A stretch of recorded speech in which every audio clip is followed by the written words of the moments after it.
আমার প্রতিদিনের ভিডিওগুলো পেতে আপনারা সবাই লাইক, কমেন্ট এবং আমার চ্যানেলটিকে সাবস্ক্রাইব করে আমার পাশেই থাকুন। তাহলে আমার ভিডিওগুলো আপনারা দেখতে পাবেন। সারাদিন বিদ্যুৎ ছিল না, তুলে রাখা পানি দিয়ে রান্না করলাম পায়া আর সিম, আলু, পেঁয়াজের ফুল দিয়ে একটা ভাজি রান্না করেছি। হ্যালো এভরিওয়ান, আসসালামু আলাইকুম। কেমন আছেন সবাই? আশা করছি সবাই অনেক ভালো আছেন। আলহামদুলিল্লাহ, আমিও আল্লাহর রহমতে ভালো আছি। তো প্রতিদিনের মতো আজকেও রান্নাবান্না নিয়ে চলে আসলাম আপনাদের মাঝে। কারণ রান্নাবান্না তো আমি প্রতিদিনই করি আর আপনাদের মাঝে শেয়ার করি কী কী রান্নাবান্না করলাম। তাই আজকেও আর দেরি করলাম না, চলে আসলাম আপনাদের মাঝে। তো ঘুম থেকে উঠেই আগে আমি বড় পাতিলে করে পানি তুলে রেখেছি, কারণ আজকে নাকি বিদ্যুৎ থাকবে না। আর এখানে পায়া বসিয়ে দিয়েছি প্রেসার কুকারে। প্রেসার কুকারে রান্না করলে তাড়াতাড়ি সিদ্ধ হবে।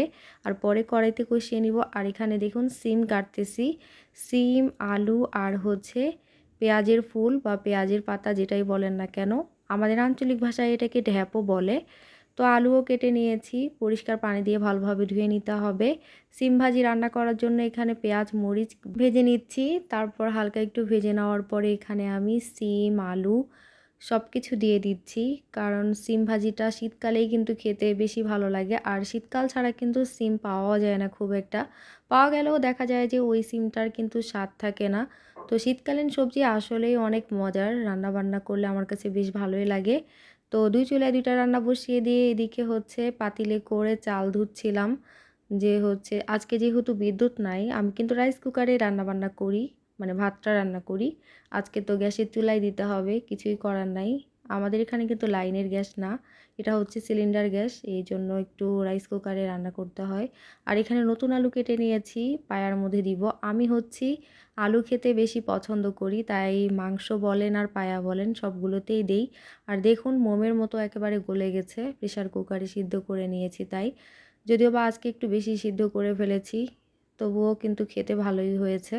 একটু টেস্ট করে দেখেছি। আর এদিকটায় দেখুন ভাজিটা প্রায় পানি শুকিয়ে গেছে। এখন অল্প আঁচে কিন্তু ভাজিটা ভেজে নিতে হবে। আর কড়াইতে আমি ঢেলে নিয়েছি পায়াটা, রসুনও দিয়েছি। আস্ত রসুন খেতে আমি খুবই পছন্দ করি, তাই দিয়েছি। অনেকেই কিন্তু দেন না, কিন্তু আমাদের উত্তরবঙ্গে যারা আছেন তারা তো রসুন খেতে আসলেই অনেক বেশি পছন্দ করে। আর আমি যেহেতু উত্তরবঙ্গের, তাহলে তো রসুন খাওয়া মিস করব না, তাই দিয়েছি। আর এই দিকটায় দেখুন ভাজি রান্না হয়ে গেছে, ভাজিটা ঢেলে নিয়েছি। আর এই তো এই তরকারিটাও প্রায় প্রায় হয়ে এসেছে, বলক উঠেছে। আর আলুটাও কিন্তু সিদ্ধ হয়েছে। পায়া রান্না করলে কিন্তু একটু ঝোল ঝোল রাখতে হয়। এগুলাই কিন্তু আমার অনেক দিন বলতে 2-3 দিন চলে যাবে, যেহেতু একাই খাবো। তারপর চলে আসলাম আমি ছাদে। ছাদে এসে গোসল দিয়ে ছাদে চলে এসেছি, কারণ রান্নাবান্না করে গোসল দিয়ে ছাদে না আসলে ভালো লাগে না। এখন যেহেতু শীতকাল, আর সন্ধ্যাবেলা কিছু একটা খাওয়ার জন্য গাজর আর টমেটো কেটে নিয়েছি। তো এই ছিল আমার আজকের ভিডিও। কেমন লাগলো অবশ্যই জানাবেন। এরকম রান্নার ভিডিও পেতে সবাই আমার চ্যানেলটিকে সাবস্ক্রাইব করুন।